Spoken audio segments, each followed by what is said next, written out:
উত্তর কোরিয়ার নেতা কিম জং উনের হাতে নতুন কামিকাজে ড্রোন। যুক্তরাষ্ট্র দক্ষিণ কোরিয়ার মহড়ার মাঝেই উত্তর কোরিয়ার নতুন মোড়। ড্রোন যুদ্ধের জন্য প্রস্তুত হচ্ছে কিমের দেশ। পিয়ংইয়ং এর বড় পদক্ষেপ, সুইসাইড ড্রোন বানালো উত্তর কোরিয়া।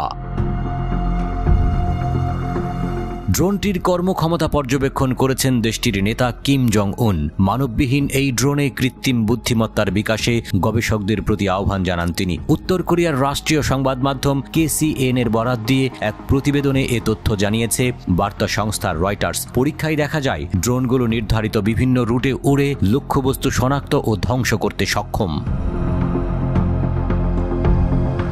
কিম বলেন, বিভিন্ন ধরনের ড্রোন তৈরি এবং তাদের যুদ্ধ ক্ষমতা ধারাবাহিকভাবে বৃদ্ধি করা যুদ্ধ প্রস্তুতির একটি গুরুত্বপূর্ণ অংশ। তিনি পিপলস আর্মি ইউনিটগুলোকে ড্রোন দিয়ে সজ্জিত করার প্রয়োজনীয়তার উপর জোর দেন। সেই সাথে কিম পানির নিচে কার্যকর আত্মঘাতী হামলার ড্রোন উন্নয়ন এবং সক্রিয়ভাবে কৃত্রিম বুদ্ধিমত্তা প্রযুক্তি প্রবর্তনেরও নির্দেশ দিয়েছেন। এই ড্রোনগুলো লোটারিং যুদ্ধাস্ত্র হিসেবেও পরিচিত। ইউক্রেনের পাশাপাশি মধ্যপ্রাচ্যে যুদ্ধে ব্যাপকভাবে ব্যবহৃত হয়েছে এই ধরনের অস্ত্রগুলো। রাষ্ট্রীয় সংবাদ মাধ্যমে প্রকাশিত ছবিগুলো কমপক্ষে 4টি ভিন্ন ধরনের ড্রোন দেখানো হয়েছে। দক্ষিণ কোরিয়ার একীকরণ মন্ত্রণালয় জানিয়েছে, এই প্রথম আত্মঘাতী ড্রোনের পরীক্ষা চালালো উত্তর কোরিয়া।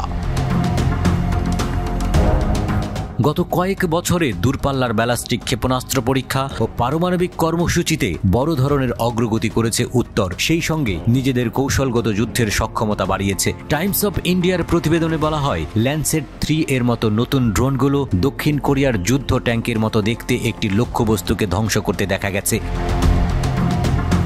উত্তর কোরিয়া এবং রাশিয়ার মধ্যে বেশ ভালো বন্ধুত্বপূর্ণ সম্পর্ক। দুই দেশই যুক্তরাষ্ট্রের দেয়া বিভিন্ন নিষেধাজ্ঞায় রয়েছে। টাইমস অফ ইন্ডিয়া জানিয়েছে, উত্তর কোরিয়া রাশিয়ার জন্য মিসাইল ও সামরিক সরঞ্জাম তৈরিতে ফোকাস করছে। কিছু গণমাধ্যমের প্রতিবেদনে বলা হয়েছে, ইউক্রেন হামলায় রাশিয়া উত্তর কোরিয়ার ক্ষেপণাস্ত্র ব্যবহার করেছে। যুক্তরাষ্ট্রও দাবি করেছে, উত্তর কোরিয়া রাশিয়াকে সমরাস্ত্র দিয়েছে। ওয়াশিংটনের মতে, ইউক্রেন যুদ্ধে ব্যবহার করে কিম তার পারমাণবিক শক্তি সমৃদ্ধ সেনাবাহিনীকে শক্তিশালী করছে। নতুন কামিকাজে ড্রোনও কি তবে কিম তার বন্ধু ভ্লাদিমির পুতিনকে দেবেন?